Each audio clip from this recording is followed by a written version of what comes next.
আসসালামু আলাইকুম guys, welcome back to my new blog. আশা করি আপনারা সবাই ভালো আছেন। আজকে ছোট বড় সবার নাস্তার রেসিপি বানাবো, আশা করি সবার ভালো লাগবে। তো এখানে আমি 3টা আলু এবং একটা ডিম সিদ্ধ করে নিয়েছি। অন্যদিকে আমি একটা বলে 2 কাপ পরিমাণ মতো আটা নিয়ে নিয়েছি এবং 1 চা চামচ লবণ দিয়ে দিয়েছি। 1 কাপ পরিমাণ মতো পানি দিয়ে এটাকে ভালো করে মেখে নেব। আপনারা চাইলে এখানে ময়দাও ইউজ করতে পারবেন, সেটা আপনাদের খুশি।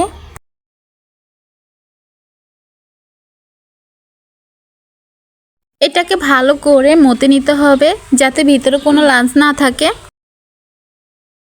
তো আমার ঘরের সদস্য অনুযায়ী আটার মিশ্রণটাকে গোল গোল করে নিব।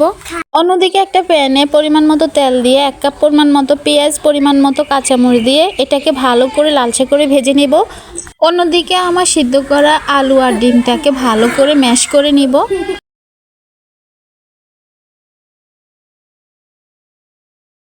আগে থেকে আমার পেঁয়াজ কাঁচামরিচটাকে লালচে করে ভেজে নিয়েছি, সেটা আমি দিয়ে ভালো করে এটাকে আবার মেখে নেব। তো গাইস, আমি যেভাবে এই রেসিপিটা তৈরি করছি ঠিক এভাবে যদি আপনারা তৈরি করেন, আপনাদের ঘরে সবাই পছন্দ করবে।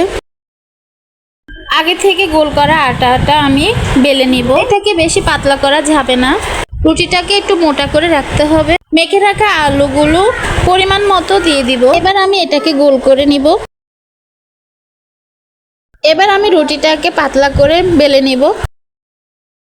তো গাইস, এটাকে বেশি পাতলাও করা যাবে না, বেশি মোটাও করা যাবে না। আমি যেভাবে করছি ঠিক সেভাবে করতে হবে। ঠিক এভাবে আমি রুটিগুলো সবগুলো বেলে নিব।